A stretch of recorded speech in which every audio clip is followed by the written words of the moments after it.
My wife said, "Traffic's a parking lot." I replied, "Lawyers only first?" Best read it. I checked her car's GPS, logged it, called his wife, queued slides, then split accounts. At the party, all saw it, and the person waiting outside wasn't Kelly.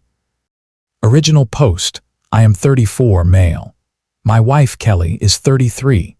We had been together 9 years, married 6, one child, a 7-year-old who loves dinosaurs and scrambled eggs. We own a small house on a quiet street with a maple that drops leaves like red coins every fall. I work as an operations manager. Kelly works in marketing at a mid-size firm. She is social, company events, team happy hours. It felt simple at first. The first odd note hit on a Thursday. Kelly texted that she would be late because traffic on the Beltway was a parking lot. It was a clear evening, no storms. I checked the local traffic site out of habit, no major backups. I felt that small twist in my stomach I have learned to respect. We have a GPS tracker on her car for insurance. We got a break on rates. It sits in the OBD port. I opened the app to see if she had actually moved. The map showed her car parked on a residential street across town.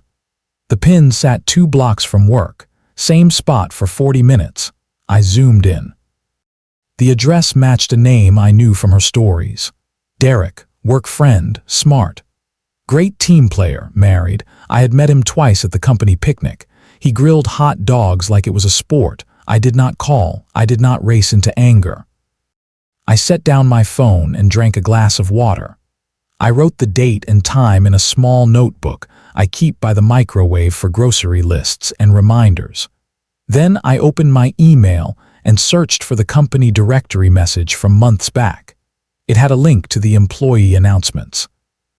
Derek's promotion post listed a spouse, Emily, a different last name. I found her on social media through a tagged charity photo, smiling, 2 kids in her lap, a short bio line about running and old books. I stared at the pin on my screen. I listened to the house, quiet.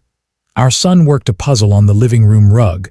I felt calm and cold in the way that lets me do hard things. I sent Emily a short message, not a bomb, a question. "Hi, this is Mark. We met at the picnic." I noticed something that makes me uneasy and maybe nothing. If you ever want to compare notes, I can share what I saw. I attached a single screenshot of the map with the street name cropped to avoid blasting details. No accusations, no adjectives. She replied in 10 minutes. "Please call." We spoke in soft voices. She said Derek's hours had stretched. She said he had started guarding his phone. She said she had a small folder of his late nights and a receipt for a bar near their office. She asked me what I had. I told her about the GPS, the parked car, and the traffic text. We sat in a small silence. We decided on one first action, not a confrontation, a record. We would keep logs, times, screenshots. We would not tip anyone off. We would meet in public once to see if we were both sane. We picked a coffee shop near a bookstore. Saturday. Noon. That was my first move, not a scene, a plan. Update 1, Saturday came. I left our son with my sister. I brought a manila folder with the GPS logs and printed screenshots. Emily arrived with a tote bag and eyes that looked like she had not slept well. We ordered coffee and sat by the window. We exchanged folders like people doing a quiet handoff in a movie, except there was no thrill, just paperwork. Her file had text timestamps. Working late. Team drinks. Proud of the pitch. Mine had map pins. Twice at the same street after work. Once at lunch for an hour. One hotel charge on a Friday he had called a strategy day. We lined them up by date. The lines matched in a way that made the room feel colder. Emily did not cry. She pressed a napkin flat with her hand and said, "I want the truth. I do not want to fight. He will lie if I ask. She will lie if you ask. I need something they cannot spin." I nodded. "Agreed," I said. "Evidence." Then a clean end. We thought about where truth would land hardest without shouting. Kelly's company had a spring party on the calendar, family welcome, AV setup, slides, awards, a rented ballroom at a hotel near the river. Emily knew the AV coordinator. She had helped with a charity lunch in the same room last year and had the contact in her phone. Emily's idea was simple and sharp. It made my shoulders settle. "If we put their words on the wall," she said, "no one can say we made it up." I did not want anyone harmed who had not done harm, no public shaming for sport. But I also knew that a private talk could be erased as jealousy or misunderstanding. We decided the only messages shown would be direct texts between them with dates cropped in and names visible, plus a simple map with a pin and a time. We would not include images beyond that. No photos from bedrooms, no guesswork, words only. We split tasks. I would gather the GPS logs and a short timeline of traffic texts matched to parked pins. Emily would try to export Derek's messages if she could access the cloud backup on their shared tablet. She said he sometimes left it signed in. She would not break a lock. She would photograph what was already open. If it wasn't, we would use only what we had. The tablet was open. She sent me 3 images that made my stomach drop without being graphic. "Your place again," from Kelly. Garage code, same from Derek. Times lined up with the GPS pins. One read, "Company party will be wild if we sneak out." He had added a winking emoji. It was dated last week. We set rules. We would not ruin careers beyond what truth did. We would redact anything that named unrelated coworkers. We would blur any mention of our kids. We would keep our voices low. We would let the screen do the speaking. The night of the party arrived. I wore a plain blazer and a face that felt like a mask but held. Emily wore a simple black dress and a calm expression that said she knew her part and would play it. We arrived early. Emily greeted the AV tech by name. He laughed and hugged her, said he was glad to have extra hands. He showed her the input panel. She set a thumb drive on the table marked Awards B. That drive held 2 copies of a short slide deck. Title slide, Q2 highlights. Next slides, the messages and the map, each on their own clean page, names in unmissable font. At 8, while a vice president thanked people for going the extra mile, Emily gave the tech the nod they had agreed on. The current slide ducked. A new slide appeared. "Your place again," Kelly's name at the top. Next slide. Garage code, same. Derek's name. Murmurs rippled. The tech froze. Emily said, quiet and clear, "Keep going." He did. The third slide showed "Traffic is a lot tonight" side by side with a map pin labeled with Derek's street. The VP said, People turned their heads in small jerks like birds. Kelly's hand flew to her mouth. Derek's eyes went flat. Emily stepped forward, calm as a judge. "These are not rumors," she said. "These are your messages. We are not here to fight. We are here to end a lie." She clicked to a final slide. "We will speak to HR privately. Please enjoy your evening." I watched the room. It felt like a church where someone had stood to tell a truth that cracked a window. A few people gasped. Someone whispered, "Oh." A manager hustled to the back to find the hotel coordinator. Kelly stood, then sat. Derek tried to smile like this was a prank. No one laughed. I did not say a word to Kelly then. Emily did not speak to Derek.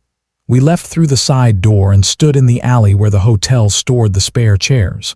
She exhaled. "Done," she said. I nodded. "Done," I said. We walked to our cars without touching.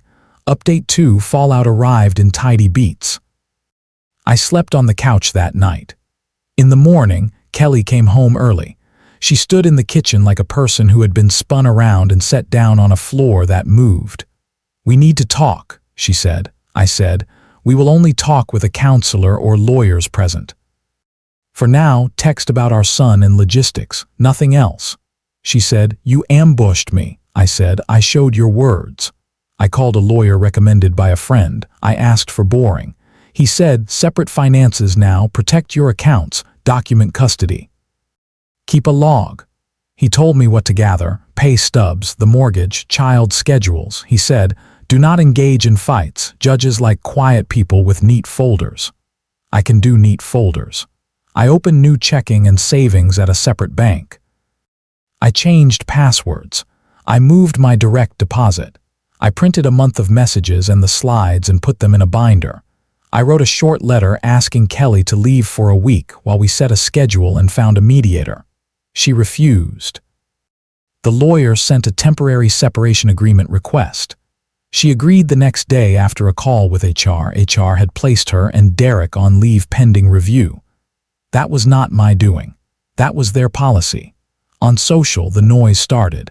A vague post from a coworker about privacy. A longer one from Derek's cousin about marriage is hard. I did not reply. I told 2 friends the short version. They said, "We've got you." They meant child pickup dinners and someone to sit, not memes. Emily sent me a text. "Thank you for staying calm," it read. "I'm filing, you should too." I said I was. She wrote, "We will keep the kids out of it." We agreed on a short statement to anyone who asked. "We discovered infidelity. We are separating. Please respect our children." I moved into the guest room. We split weeks with our son while we set a formal plan.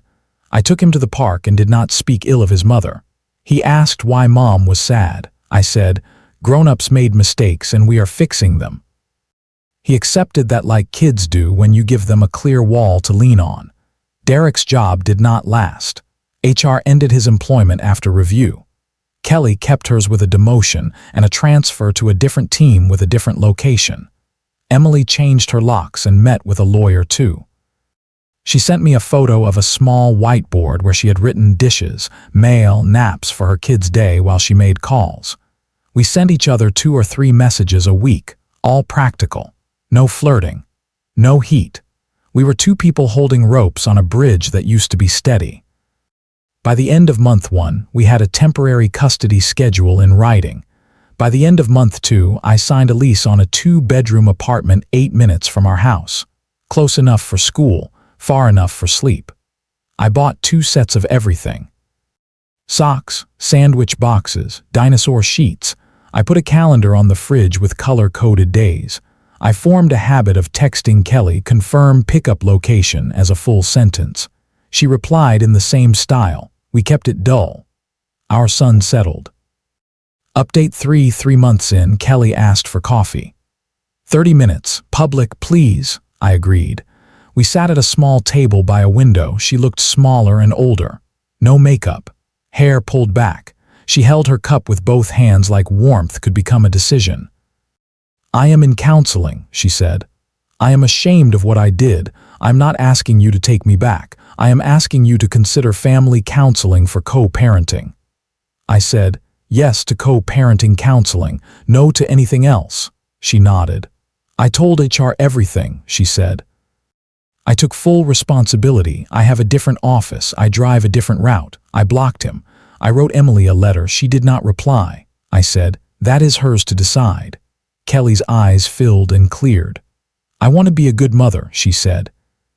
"I will not make you the bad guy." I said, "Thank you." I did not offer comfort. I did not lash out. I kept the line at the edge of the table. She shifted once. "Can we try again one day?" she asked. "I am changing." I said, "Our marriage is over. We will be kind parents." "That is the work now." She looked like someone absorbing a cold wave. She nodded. We ended the meeting at 25 minutes and walked out without touching. Final update, it has been 18 months since the map pin and the party. The divorce is final. The custody plan is steady. Exchanges happen at a playground or the school steps. We keep to the schedule. We do not snipe. We share a simple app where we log school events, doctor visits, and costs. Our son is okay. He reads about dinosaurs to a stuffed triceratops and corrects my pronunciation of Ankylosaurus. He asks good questions. "Do you and Mom like each other?" I say. "We care about each other as your parents." He nods and moves on to eggs. Kelly did her counseling. She moved to a smaller apartment 10 minutes away. She stopped posting vague quotes. She sends good updates from school days. She does not miss pickups. She is slower to reply than I like, but she replies. She and Derek did not end up together. Emily filed first. Derek moved to a condo across town. His weekends, from what I hear, are quiet. Emily and I did not date right away. We texted about logistics and the fallout because it calmed the room to coordinate. We met twice to exchange kids' items left in cars, always in daylight with short words. 6 months after the party, she asked if I wanted coffee in the bookstore cafe. We sat and talked about bedtime routines and the way grief lives in the body like a tenant who pays late but will not leave. We did not touch. We left after 40 minutes. 2 months later, I asked if she wanted to walk by the river on a Saturday when neither of us had the kids. We walked. We did not talk about Derek or Kelly. We talked about books from our childhood and roast chicken recipes and the way running clears a head. At the end, she said, "Friends?" I said, "Friends." Friendship turned into something else slow and honest. We told our kids about each other only when it felt boring, which is the right time. We had a picnic where the kids argued about the right way to build a stick fort and then stopped arguing and built it anyway. No one made speeches. No one took a picture for the internet. We never once used the word revenge. We used words like schedule, snacks, and nap. A year from the party, Emily and I moved in together to a rented house with a fenced yard and 2 small bedrooms that share a wall. We put a whiteboard on the fridge. We set rules. No kid hears about grown-up fights. No kid gets used as a message. We keep holidays simple. We do not use gifts as proof. We put truth where it belongs, in calendars, in emails, in court orders filed in a drawer. People ask where the revenge is. They want the gasp in the ballroom. They want the power of the slides. That was a moment. It was not the point. My revenge looked like neat folders and quiet calls. It looked like a map pin and a sentence said once in a calm room. It looked like a judge signing a paper and a kid sleeping in a bed that smells like clean sheets and dinosaur shampoo. It looked like not raising my voice. Work is steady. I earned a promotion after I built a process that cut a late shipment rate in half. I show up. I leave on time on my days with my son. I keep a small notebook by the microwave still. It has grocery lists and dentist dates and one page where, on a night when I felt most alone, I wrote 4 lines my mother once said when life fell apart around her. Write it down. Tell the truth once. Protect the child. Leave clean. Kelly and I stood next to each other at a school art night last month. Our son pointed out a clay dinosaur that slumped to one side and said it had survived a storm. We both smiled. She said, "I'm proud of him." I said, "Me too." Then I walked with Emily to the snack table and poured small cups of water for 2 kids who were suddenly thirsty. We went home to a house that does not hide anything important. Sometimes I drive past the hotel by the river. It is just a building with a ballroom where people clap for targets met and birthdays sung. I wish them unremarkable nights. I keep driving to a home where the living room floor holds scattered plastic bones from a Dino dig kit and the whiteboard says library, soccer, pancakes. The map pin in my life is set to that address now. It does not move. That is enough.